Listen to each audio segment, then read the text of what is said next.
loser goes home. And I ask you, after such tough losses, who's in better position to stay alive in this thing? Well, Seton Hall had the loss more recently, but I think they have the advantage because of their pitching. St. John's had to use 2 of their 3 weekend starters and their best bullpen arm, Thomas Hackemer. He's not available today. Seton Hall got 8 innings, 118 pitches from Shane McCarthy, so every other arm in the bullpen, save the closer Skellinger, is available today. So for my money, advantage Seton Hall. Big equalizer could be the St. John's Bats. They were raking yesterday against Xavier. And his conference ERA was actually 9.58.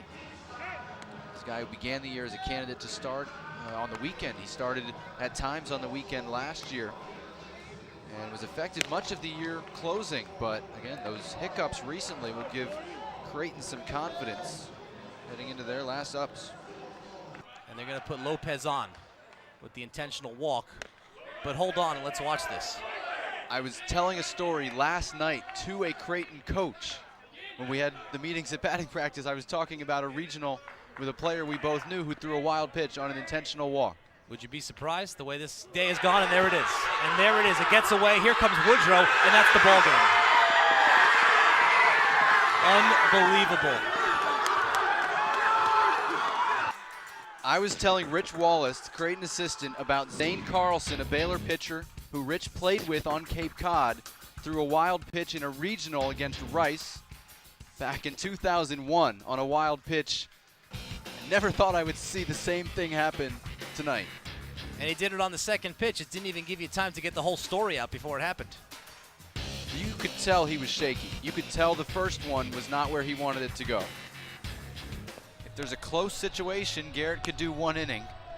I'd like to not do it if at all possible. That's what Scott Guggens told us. Well, 2-run lead, chance to clinch a spot in the final, get everybody on his staff a day off. Garrett Schilling's back out there. You see the numbers, they're terrific. He's a little different. He's not your typical late inning power guy. He's going to pitch off of his slider.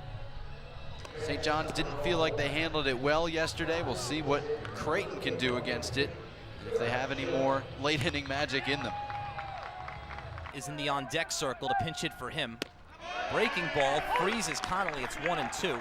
That's the Garrett Schilling pitch Big East hitters have been struggling with all year. Top of the order in Daniel Woodrow. The 1-2 just misses. Ball 2. It's a great pitch, 1-2. Whether it's called a strike or not, and Xavier thought it could have been, it's just a terrific spot.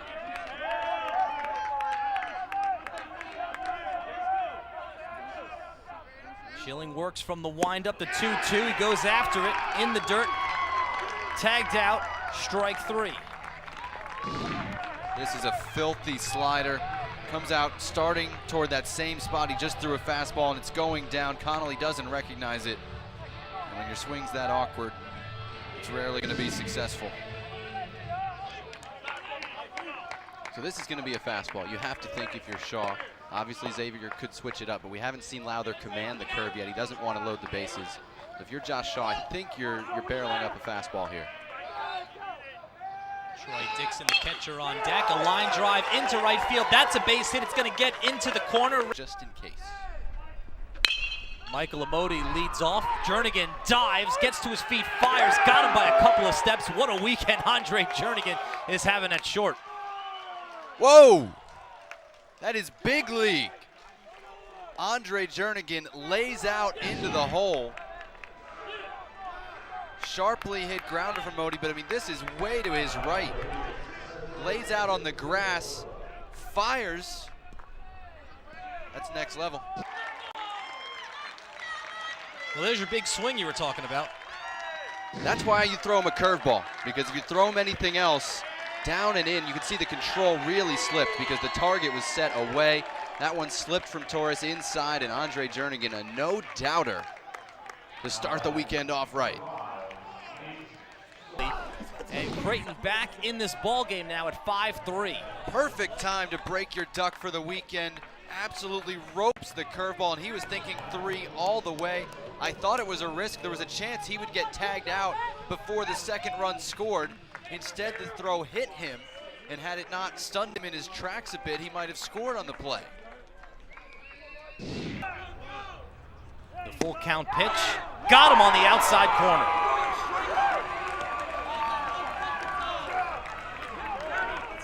That is an extremely generous third strike call. We had seen the low strike called earlier in the at-bat, and so at least he was consistent within this at-bat, but that's down and out, and that is a bad, bad break for Seton Hall.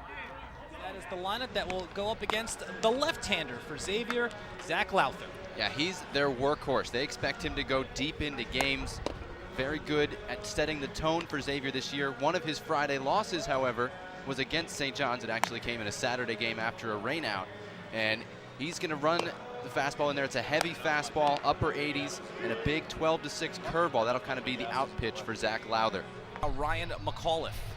Junior college transfer from Northern Essex Community College in Massachusetts. Had to work real hard over the summer to make sure he met all the academic requirements, and he has been the most consistent spot in their rotation. He's the only guy who was in the rotation at the beginning of the year and has filled that spot all the way through.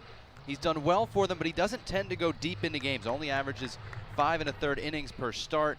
He'll go fastball, split-fingered fastball. If it's on, can be a big pitch for him. Curveball and occasional change.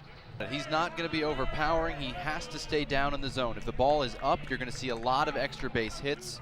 About 35% of hits against him go for extra bases. That tells you he's making mistakes up in the zone. And given that they already used their Friday starter, Kevin Torres, their Sunday starter, Kevin McGee, and their closer, Thomas Hackemer, none of those available today, a lot rests on his shoulders to get into the 6th inning. And you can see that pitch from McAuliffe was elevated. He had missed up in the zone earlier, and Weigel fouled it off after not getting the call in 1-2. This pitch sails on him a little bit, and Weigel doesn't try to do too much, just slaps it inside the bag. And this is the respect for Jenkins and his ability and his speed. Both corner infielders are in with 2 outs. Jenkins with an even 70 base hits this season. The 1-0 pitch is grounded. That could be trouble up the middle, off the glove of Lopez into center field. Speed puts pressure on defenses, and Creighton's so good. The paradigm of defensive consistency and excellence all season lets him down here because Lopez is thinking about the throw to first. He knows he has to hurry, and it just comes off the outside of his glove. In the regular season, sometimes the 5-1 lead in the 5th, you say, pitch to contact for a little bit, see if you can get some easy outs and cruise. But in the postseason, you know, Trent Estelle's not saving himself for anything. He's pitching this game. It's going to be his only action of the weekend. He doesn't want to give Creighton any ideas about getting back in the game. And the 1-2 is fouled back just on top of us. I didn't bring my glove. Right off the bat, Jonathan Yardley has said that he will be the one to go after the foul balls, hit back to the booth, which I appreciate. If they're hit with that velocity, I'm good. Your reflexes there were pretty sharp. There we go. Anything else, I'm ducking.